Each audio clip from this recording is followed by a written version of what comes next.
За манай сурчлах баг яг одоо Сүхбаатарын талбайгаас мэдээллийг дамжуулж байна. Улаанбаатар марафоны 42 км-ийн зайд гүйсэн тамирчид оролцогчд маань яг одоо барианд орж ирсэн байна. Тэдний төлөөлөл Сүхбаатар аймгаас Улаанбаатар марафоныг зорж ирсэн зол баяртай ярилцъя.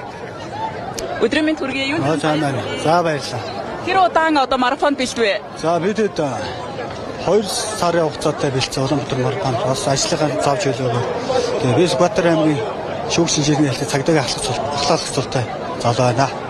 Анх удаа оролцож байна уу? Хэцдэг жилдээ оролцож байна вэ? Би одоо 6 дахь жилдээ оролцож байна. Тэгээд 42 км толгойд 3 жилийн дараа оролцож байна. Тэгээд өмнө дандаа 10-20-нд ордог байсан. Тэгээд урт хугацааны одоо урт цайнд гүйштэй тэгээд 42 км бол бага зай биш. Энэ зайд бэлтгэхэд ямар зүйлсүүдийг голлон анхаарч бэлтгэлдээ тулгуурлаж байна? За хамгийн түрүүнд бэлтгэлээ маш сайн хийх хэрэгтэй. Ухаан тамирчин.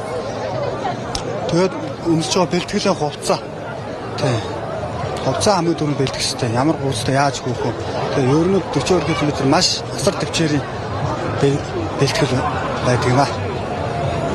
Бас орон нутгаас нь өөр хүмүүс хамт оролцох гээд ирсэн болов уу? Та ганцаараа ирсэн үү? 5-аас 6 өдрийн бүрэлдэхүүнтэй хүмүүс ирсэн. Тэгээ хүмүүс нь ямар километр зайд оролцсон бол? Манайх 10 км, 21 км.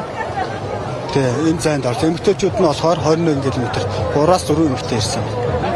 Одоо дараагийн удаа бас зайгаа илүү ахиулахаар 42 км дахиж бас уралдахаар төлөвлөж байгаа. Гэхдээ ер нь хүлтийн бэлтгэл сургуульд хоол, унд, нойр бас хэрхэн анхаардаг вэ? Анхаарна. Маш сайн анхаарна. Бэлтгэл ямар хоол идэх үү?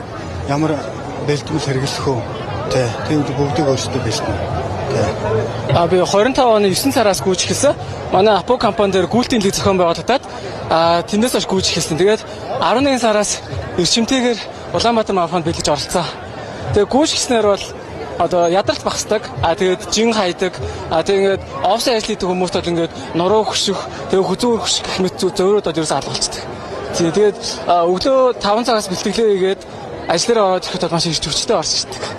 Тийм манай клубын бэлтгэл дандаа 5-аас 7-гийн хооронд явдаг. Тэгэхээр хувь хүнээс бол маш их төвчээр шаарддаг.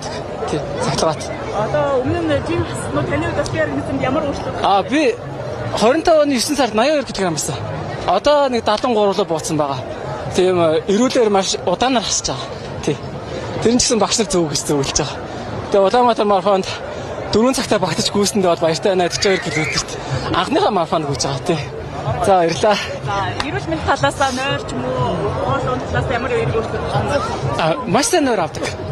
Орой гэртээ ороод 10 өнгөрөөл унтахад өглөө 6-нд өглөө 4 цагт хап гээд уцаад ирдэг. Тэгээ нойрыг бол маш сайн бүтэн ерөөсөө юм сэрүүлцэхгүй маш гүн нойр авдаг. Орчмол бэлтгэл хийсэн. Ах нь биш ахаа. За. Таны зөндөө хүмүүс үзсэн. За. 2 сар орчмол бэлтгэл хийсэн дээ. Тэгээ гүйдэг моогийг нэг ном авч уншаал. Тэгээ тэн дээр зэр нь амьдралынхаа хэв маягийг өөрчлөе. Ганцхан гүйж жин хасахтай болно биш. Цагаан сарын дараагаар нь 128 кг болцсон байсан. Тэгээд 91 өөрчлөлт хийхгүй бол нэг ерөнхийдөө бүх юм өвдөд байсан учраас тэгээд энэ өөрчлөлт хий гэж бодоод гүйж ихэлсэн. Гүйж ихэлснээр бол маш олон эерэг дадлууд хүн дээр нь сууд юм байна. Нөгөө нэг оройдоо нойргүй байгаад идэг. Юу яадаг? Одоо нэг илүү утсандаа их донтоод байдаг тэр мөрнөөсөө ингээд салаад гүгээд ирэхээр жин хасагдаад харьцангуй багаагаар ингээд эрүүл мэндэд хэрэгтэй байдаг. Тэгээд монголчуудыг нь эрт босоод гүйцгээе гэж уриалмаар байна. Та бүхэн бүгд эрүүл мэндэд сайн анхаарч байгаарай. За монголчуудаа бүгдэнд нь амжилт хүсье. Таны хэдэн километр хассан бай? Килограмм хассан бай? Дээрээс нь өглөө хэдэн цаг тогтмол гүйдэг байсан юм бэ? За тогтмол цаг гэж бол бахан цагийнхаа юугаар нэг ажлынхаа боломжоор гараад гүйж байгаа. Цагаан сарын яг дараагаар 128 байж байгаад одоо өнөө өглөө үзэн 105 кг болсон байсан. Тэгээд ингээд хасаад багаагаар л явж байгаа. Бас огцом асуул бас бид өөрчлөлт авах юм билээ.